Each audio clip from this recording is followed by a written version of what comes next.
Before we get into it, these are our opinions, not my real estate shows, not my real estate companies, not any entity connected to either, just ours. Now let's go.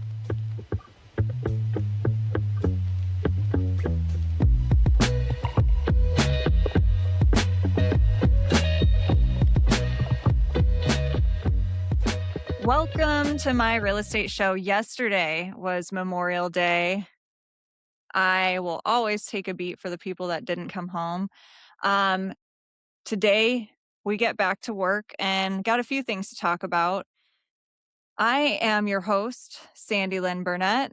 I am CEO of my real estate company. I helped scale a brokerage to 7 states in 7 months. Just tired of seeing agents settle for the status quo. I am joined by my co-host, Josh Ries. Josh? I'm Josh Ries. I'm the director of advancement at my real estate company. I'm a lead generation consultant and an Inman contributor. And I met Sandi Lyn because her business partner threatened to burn my house down if I didn't join their brokerage. And we are joined by producer Brian, who I served in the Marines with over 20 years ago. And I totally forgot to open my Diet Dr. Pepper during the... It's okay. Wow. You get a pass today. Well, okay, let's talk about that because I really need a pass today. I am exhausted. And it's like it's kind of like, "Oh, poor me, I'm exhausted because I host a podcast," right? Like, what kind of shit is that?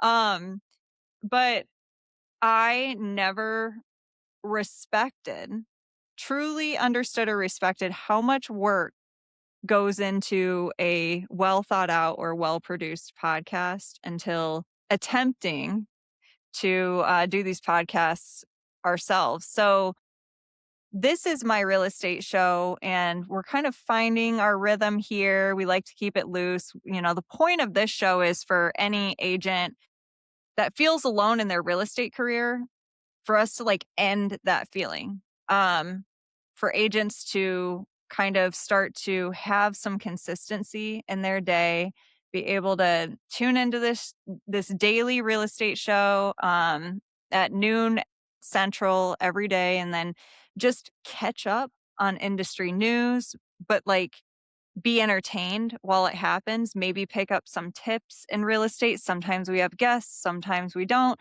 Sometimes Josh ditches me for very selfish reasons. Yeah, I'm out. And it's just me and producer Brian. And like, Josh's reasons when he's not here is a whole other episode, which we'll talk about soon.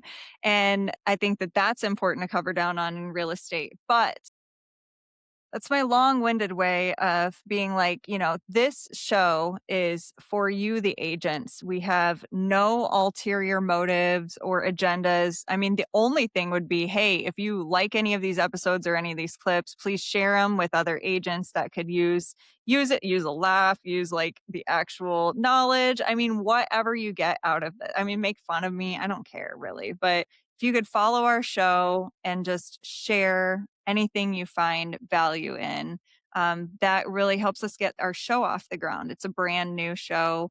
We've been consistent about posting. So, with that being said, we have a completely other podcast called True Crime in Real Estate.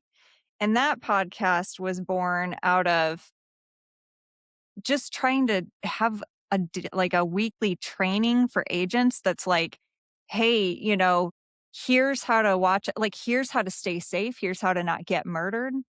We cover agents that murder other people. We cover agents that have been accused or even convicted of sex crimes, sexual assault. We covered down on agents who have started Ponzi schemes and how the hell does this happen? Because I truly believe a lot of these Ponzi schemes started just by an agent being like, I'll get it back. I'll make it back this next deal or whatever. Right. And so we truly try to be balanced and report facts. But this most recent episode that we did this morning, it actually happened in my local town. And whew, I gotta take a drink. Got my dirty diet Dr. Pepper. Well, Josh, you were there. Like, tell me from your perspective, because you don't live where I live. Yeah. I think it was actually a phenomenal podcast. I think part of it was the fact that you have a direct connection to people involved in this. It's your market, it's where you've worked for years. You have a lot of understanding about the market. So that really came through. I think it was very knowledgeable. And it was interesting because we've talked about all these, fraudsters and all this other type of stuff. And in this one, we have an alleged, no conviction yet, allegedly some fraud issues, some drug issues, all sorts of stuff that's alleged. But it came from your local market. So I thought that was a really interesting twist. I think it gives everybody involved a lot more passion on the topic. Because we're talking about stuff that hits close to home, and that was always kind of our goal with this podcast was to, talk about things that other agents shied away from. So I thought it was a phenomenal podcast. Highly recommend that anybody go look at or go check it out. Thank you so much. If you're like a true crime junkie, that's what I'm trying to make, except for the real estate side of things. And what's crazy is when I first started creating this other podcast, I'm like, is there going to be enough content for the niche true crime in real estate? Yeah, there's plenty of content. But, this episode in particular in my local area, it covered the Davenport building collapse where a huge fucking building just collapsed. Um, People were killed. No criminal charges were filed. The owner of the building started, immediately listing his real estate assets for sale. The real estate agent involved ended up getting named as a co-defendant in the civil suit filed by the families. I'm wondering if he's going to come for me after posting that podcast. And the thing is I thought about, do I do this episode or don't I? And I really was like, it would be kind of bullshit of me to not do this episode. There was so much involved that number one, I truly believe that the victims of this Davenport building collapse deserve to have this episode covered again as much as possible. I think that there are, I am speculating that there's information being buried. Like how were there no criminal charges filed when people were publicly fucking warned that this wall was going to collapse and that inspectors were denied access on several occasions, like different things like that. So the reason I'm so tired was number one, like my adrenaline was totally pumping during that episode, but also producer Brian and I worked all fucking weekend getting, fact check after fact check. And should we put this in here? Or are we sure about this? Or, whatever. So really a ton of work went into the script for that podcast. And I wanted to make sure that I did it justice and that I did it right. And so, yeah, thanks for the compliment on that episode. I really appreciate it. Yeah, it was a good one. So, we're trying to legitimize these podcasts, and Brian has been doing an amazing job at editing. So, here's how we run these. Both of these podcasts, My Real Estate Show and True Crime in Real Estate, are actually live streamed.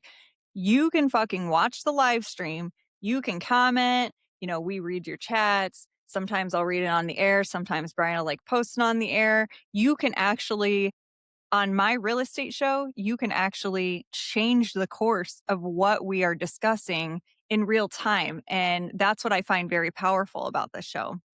And then the cool part is that these episodes get edited and then a more polished episode that you can kind of binge listen through these podcasts. If you're a binge listener and you want consistency in your content, that's the idea, is that each episode will be released at 9 p.m. That's our goal, is to get that done. So that's kind of the idea behind each of these podcasts.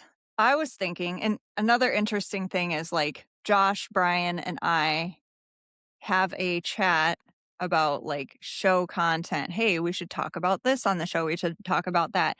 Sometimes it's reels that we want to react to. Sometimes it's um, jokes or memes or whatever. But I actually saw a Reddit post over the weekend and I was like, you know what? I actually would like to talk about this because I think a lot of agents are struggling right now. I don't think that they're struggling with like anything other than in reality, discipline.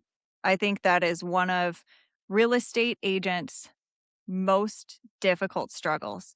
Find me one real estate agent who says that they didn't think a perk of this business was going to be having their own schedule, like not having to have a set schedule or whatever. Right, Josh? Yep. That's what everybody, when you talk to anybody, why are you getting into real estate? I want freedom. And if you end up being a really good real estate agent, or especially in those first few years of the grind, you actually have no freedom. And you actually your phone is all hours of the day and evening. And it's interesting because some people are like, what? Like people call you or text you at 11 p.m. and expect an answer. And it's easy sitting from the outside to be like, yeah, right. You know, you collect a fucking $12,000 paycheck and barely do anything, right? But inside, this is the biggest transaction and a huge moment in an individual's life. And you as a real estate agent are there to facilitate that. And they're leaning on you and you're telling them everything's going to be all right or we've got to fix this issue or whatever. Um so that being said, later on in life it's easier to get a hold of your schedule, but early in your career you are kind of, making concessions that you need to make in order to get your business off the ground. I have not seen any successful agents that haven't inconvenienced themselves. Like this business is super inconvenient. And then where discipline comes in is doing the things you don't want to do when you don't want to do them. And I have seen so many agents, like I have tried to hand leads, like referrals on a silver platter to people, and they're like, well, if they wanna see houses this weekend, like, I wanted to go shopping instead or what the fuck ever, it's, like, insane. And, I was just like, I wish people would have given me a bone like that when I was coming up in real estate, and they didn't. I had to claw my way through. So, here's this post about elite athletes being disciplined. And it's more like somebody asking, I'm always amazed by the discipline that the top athletes manage to have. I've seen some interviews. One consistent thing I noticed is that they have to go through hours of stretching, mobility work, and boring warm ups, repeating fundamental moves countless times, manage sleep for 9 hours every night, and no slack off on sleep, losing weight to meet the weight class. Top athletes also seem to not let breakups and other issues stress them and know how to manage the emotional pain too.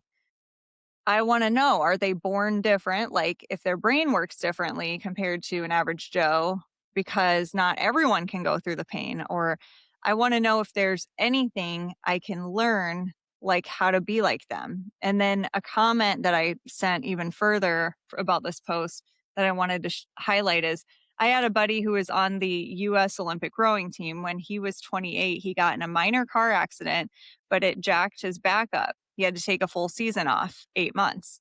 He explained to me why he never went back, saying I had lost my momentum. It takes infinitely more effort to get up to full speed again than to just stay there.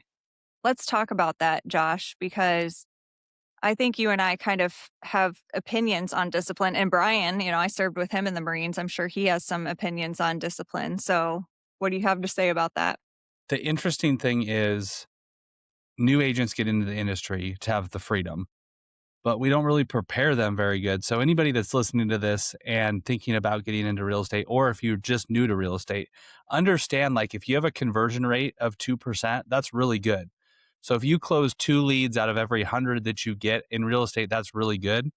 And so I think way too often we see new agents that don't want to waste their time.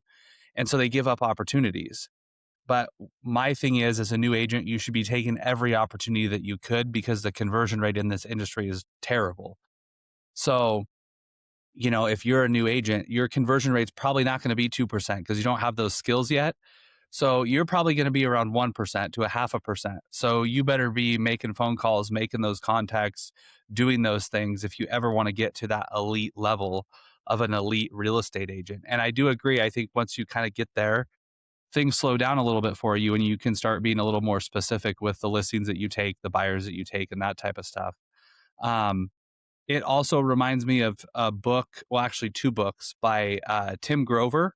Tim Grover was the personal fitness coach to Michael Jordan and Kobe Bryant. And his books are all about how those two guys were in just a league of their own and the devotion and what they did to stay at the top of the game.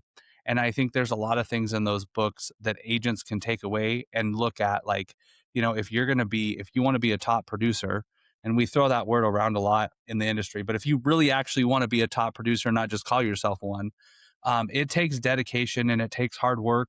And it's not just, you're going to make a couple phone calls and your phone rings and someone says, I want to buy a house. That's not how this game works. So I think agents need to be realistic about it. I think that's one thing as an industry that we do really, really poorly of is setting realistic expectations for new agents. And it's because in their traditional brokerage setup, the people trying to get you to join the brokerage are incentivized to get you to do that. So they're not going to give you super real data. Like, I'd have a hard time being a recruiter for a brokerage in one of the MLM models and going, hey, you understand, like, you're only going to close 2% of your deals, right? Like, that's not a very good pitch to get somebody in the industry. So what do? We give them fluffed up numbers and talk about how, you're making, 6 figures a month and all this type of stuff. But realistically, that's not the case. So I think a lot of it is we set agents up to fail in that department. I agree. I think you could look at that from two ways because I don't like the idea of agents being duped. I think that that's bullshit. But agents should focus on successful agents and try to emulate what those agents are doing. And those agents ain't just sitting around. Those agents always fucking brag that they're up at 5 a.m., then they work out, then they have this like super regimented schedule.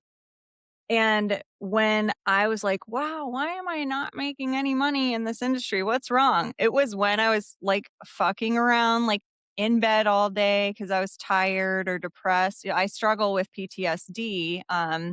I have a VA disability rating for that, but still, I can't sit here and hide behind that. It is a discipline issue, whether or not you even have circumstances in your life. You have to decide, am I going to be a successful real estate agent or am I just going to blame these issues for not being one? Yeah. I think as a new agent, you go find someone in your office that's a solo agent doing 20 deals a year and find out what they're doing. That's the easiest way. Don't go find a team leader because that's Yeah, a whole different they're going to thing. sell you. Yeah, but you go find those solo agents that are closing, 20 deals a year and just ask them, "Can I sit in your office with you?" And you will see very quickly what their daily routine is, and it is not just fly by the seat of my pants, and people are gonna call me to make these sales. They're grinding and they're hustling, and I think the longer you've been in the industry, the less you have to grind and hustle, but even those guys, they're doing 20 transactions, they've been in the industry 15 years, they're still working. They're not just sitting back letting their phone ring. I mean, there's someone in this industry in my local market. I ended up I ended up getting a phone call from a client, and that client said, hey, do you want to show me this house? This was a few years back. Do you want to show me this house? I I know that this agent, my normal agent, is not going to answer their phone because it's a weekend. They told me they don't work weekends. Well, that happened to be a $1.7 million house, and I happened to write an offer for them and everything. And naturally, obviously, their agent that they normally go to, they weren't, in a agency relationship or anything. They just usually would use that agent. So, naturally, that agent was really fucking pissed about that, you know? You still have to do things that are inconvenient if you want money in the real estate industry. You have to earn the right to have boundaries in real estate. Mhm. So, one thing that really stuck out to me on that post and why I shared it in the chat was the whole object in motion stays in motion thing. You are going to spend so much energy getting your start in real estate.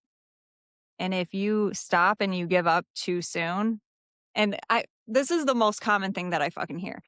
Ah, I've tried everything. They try like three things for a very short period of time and they say nothing worked and then they give up. And that's why this industry has such an amazingly high failure rate. I saw a statistic which I feel like it has to be wrong because there can't be that many people that have actually passed the real estate exam, but it said something like to get into real estate, there's a 90% pass rate. But to stay in real estate, even in your first year, it has like an 87% failure rate. And I'm like, holy shit, that really spoke to me. But the object in motion, staying in motion, is kind of it just spoke very loudly to me. And personally, I everybody that knows me knows that I have a dog. Sometimes he makes an appearance on camera and things like that. Right now, he's being very good in the other room. When I got him as a puppy, if you are going to raise a good dog and a good puppy, it takes a lot of time and attention. And I had a really good thing going with my workout for like, I'm talking several years. I had my routine, I had my outlet, and I started a brokerage and got a puppy at the same exact time. Like, what was wrong with me? Those two things. And so, those two things, starting a brokerage and getting a puppy at the exact same time, I'm like, and I'm a real, like, there's no excuse to not work out type person, but I let my workouts slip. And it's been really hard getting back into it. I keep telling myself tomorrow I'm really gonna like I'm really, really serious. Like tomorrow I'm gonna go back to the gym and then tomorrow happens and I'm just like, well, all these other really important things came up. So there comes a time where you have to realize that like you are the excuse and you make time for what's actually important to you. And you don't see immediate results when you work out, just like you don't see immediate results when you are in real estate. However, you have little wins when you work out. You start to feel a little better. You start to sleep a little better. And that's the same thing with real estate. You have little wins. This guy actually was nice to me on the phone, said he does have a sister that needs to sell. There these little wins start happening. You know, I think what you're trying to say is real estate compounds. You're not just going to, take off in 1 week, get 3 or 4 listing deals. You might have one really good phone call 1 week and that turns into a deal 6 months down the road. So that's where I think, new agents focus on the compounding activities, talking to people, as many people as you can, and that understanding that not everybody's going to want to buy and sell right now. I mean, the average person only buys and sells every 7 to 10 years. So you have to do a lot of relationship building to get to the people who are actually buying and selling right now. And then you have to understand those people are each going to know 5 or 6 different agents. So you have to position yourself in a place where you will get the business. something else that was really difficult to learn, a difficult real estate lesson is that nobody owes me their business. not family, not friends. And it does hurt when somebody close to you uses another agent. Yeah, nobody owes me their business. And so I've always tried to turn that into a what was I doing and how I operated that made them feel like unsafe to come to me? Or what was this other agent doing that made them more appealing? Instead of I see a lot of agents be like, "This bitch is dead to me," after that. And of course, at the time as a young agent, I totally felt all those feelings. But as I hopefully mature a little bit in life, I think that's another thing that I can tell you newbies. Nobody owes you that. The only client that's ever fired me was a family member. Mm. So, and at the end of the day, the biggest lesson I learned from that experience was there's some people you just shouldn't work with, and that's okay. Understand that 2% we talked about. You don't need to close every lead that you get. If you can close 4%, you have 96 other people that you can say, "Hey, I don't want to work with you." Now, as a new agent, I would not recommend being super picky because you need to get your reps in to get better at your craft. But understanding that some clients are not worth it to take on as your clients. There's plenty of other agents that can take them on. Be okay with telling people no. That's especially as a new agent. If they want you doing something that's like outside your wheelhouse, you're not comfortable with. Let's face it, there's a lot of, investment type scenarios where as a new agent, you might not be comfortable with it. Writing contracts that you might not be familiar with. It's okay as a new agent to be like, hey, either pull someone in who can help you or just refer it out to another agent who has that experience. I love that. Um, yeah, just listening to you talk, I'm like, wow, we have so much that we want to tell agents, new agents, stock agents, whatever. Um, this show sometimes is very news heavy because a lot is changing in the industry. And then sometimes it's nice to kind of slow it down and be like, hey, you know, think about this if you're thinking about either getting in the industry or if you're already in and you haven't quite found your stride. I want agents to know like you're not alone and everybody goes through that struggle. I've only seen just a couple of people not go through that struggle and it's because they literally knew everybody in the area and they just had that personality that just immediately picked up business. So let's talk about a couple of headlines and then wrap her up. The Chicago listing war returns to court today, May 26th. Under the temporary restraining order the U.S. District Judge John Tharp granted on May 22nd, the MLS MRED and the brokerage Compass were ordered to jointly hand the court the exact list of zip codes covered by the order. That filing's due today, May 26th. The TRO restored Zillow's MRED data feed after MRED cut it on May 20th. So they ordered that restored, which put tens of thousands of Chicago area listings back on the portal and even listings in my area. I just found that to be very interesting. What are your thoughts on that, Josh? I mean, it will be interesting to see what happens with this temporary restraining order.